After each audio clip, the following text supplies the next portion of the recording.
Hello guys, welcome back to In 5 Minutes. In this presentation, within 5 minutes, we will see the difference between EEPROM or EEPROM. So let us start with the very first point.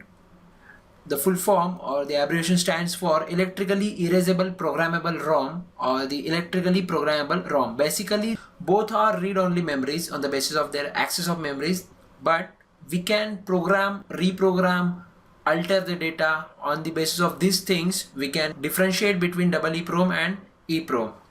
So let us move to the first point, that it can be programmed and erased electrically. So EEPROM requires an electrical signal to reprogram it.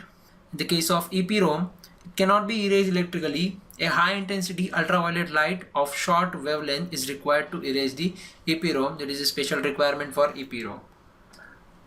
Now in EEPROM, it is advantageous. Why? Because individual bytes can also be reprogrammed.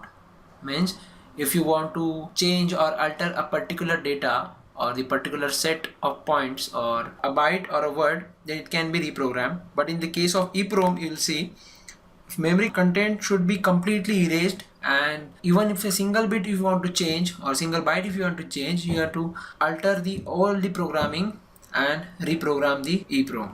Since we require the reprogramming in the EEPROM, even if one byte is to be altered, it requires 20 to 80 minutes to erase the data or to reprogram it.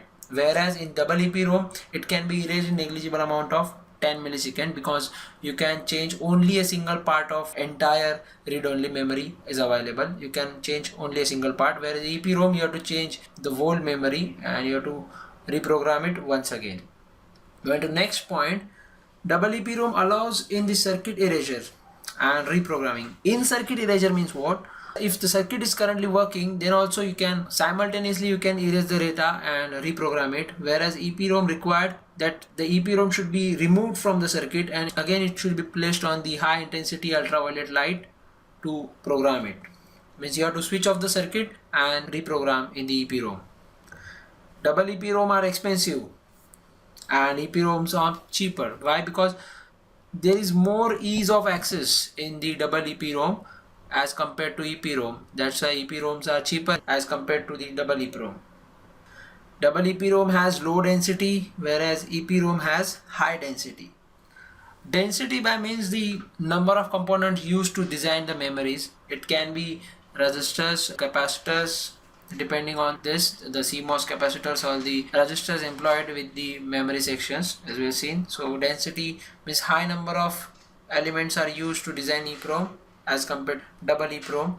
EEPROM can also be called as E2PROM. Don't get confused with the name, because many of the books suggest that it is E2PROM, whereas this one is only EEPROM. The last point is the high cost per bit of EEPROM and low cost per bit of EEPROM. Since EEPROM is very much advantageous, it has got high cost, and the EEPROM is the low cost. So that's all about the differentiation between EEPROM and PROM. So though this session is dependent upon the difference between, you can also write down the short notes on E2PROM and EEPROM on the basis of these points explained to you. Thank you for watching In 5 Minutes, and that's all about the difference between EEPROM and EEPROM.